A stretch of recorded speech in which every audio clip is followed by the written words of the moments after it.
talk about first focus. I know that every plan should be comprehensive. We talked about this, looking more at the holistic approach of the estate plan and Medicare, but the 80-20 rule, there usually is one or two things that will move the needle in the best direction. Right. So what would you recommend as a first focus with your clients? What's the main thing? Getting your house in order. Knowing where everything is. That's the purpose of the plan. It's Mm-hmm. basically gathering all the information and basically analyzing the data and formulating a plan.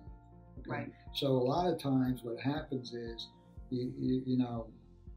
they've got something here, they've got something there, they've got something over here, they've got something way back there. And, I forgot about this, Mm-hmm. 3 meetings down the road, Yeah. and that could be a key item, Mm-hmm. like something as simple as, I forgot about that pension plan.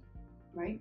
Well, wait a minute. I actually bet that happens quite often. It does. And Yeah. the thing is like these old... I have a military TSP that I haven't done anything Yeah, with. but you should keep on top of that. Yeah. The thing is, and that's the thing, people forget about those things that they left Mm-hmm. in the past. Yeah. But it could be a key component, Mm-hmm. a key part of your plan.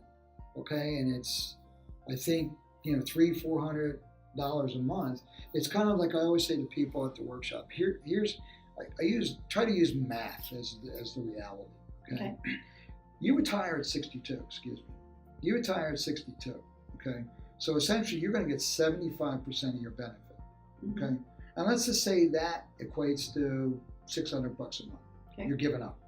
Okay. Oh, you're giving up. Okay. Yeah. Now, That's everybody talks about this break even, and it's in my Social Security report. By the way, the report's anywhere from 13 to 20 pages. Okay. And it does have the break even analysis for the engineer types. Okay. I like that. Yeah. But the break even, it's almost a moot point because you've got to look at the big picture. Mm-hmm. So the way the break even works is it says if Becca takes her Social Security at 62, okay, she's given up nothing. She's taking her benefit now.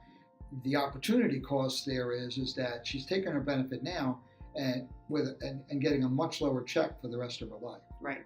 Okay. So what I do is I focus in on the opportunity cost. I'm going to look at you and say, Becca, you just gave up $600 a month. Mm-hmm. Okay. Now, let me do this for you. Let's sit down and let's do, in today's dollars, what a Medicare Advantage plan is going to cost you and what the healthcare costs are going to be versus a Medicare supplement plan and what the healthcare costs are going to be. Okay. Mm-hmm. The reality is 9 times out of 10, it's around $600 or $700 a month for America, and that's not a coincidence. Right. So you could have that covered. So those future dollars that you're giving up, basically could be there for you when you need it the most. Okay. Now what has to happen is you have to dip into your savings, your retirement savings. The rule of thumb is usually if there's no plan in place, like if you haven't optimized your Social Security, and if there's no pension or whatever, and you have a bigger gap to make up, okay, what happens there is that you're probably going to run out of money 7 to 10 years earlier than what you would have had you had a plan in place. Right. And if you could continue to work to 66, most people do, and then they do something part-time, you're getting income, Exactly. you're maximizing it down the road. That's genius. So yeah. And at the workshop we do a little case study with the earlies and the laters, and it shows the earlies taking their Social Security at 62. Both of them need provisional income of $80,000. But the problem here is that the earlies, 65,000 plus is subject to tax. okay. The laters, they're continuing to work and they take their Social Security at 70. Only about $14,000 of their money is taxed. So they're continuing to work. So they're not hitting their savings and they're maximizing their Social Security. And guess what?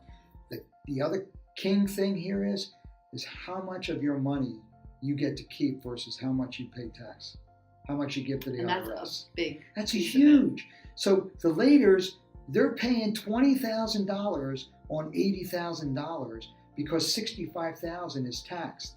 Whereas the laters, That was the earliers. Yes, the earliers. I'm sorry. Yeah.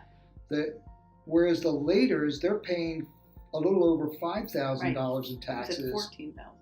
Because $14,000 is subject to taxes.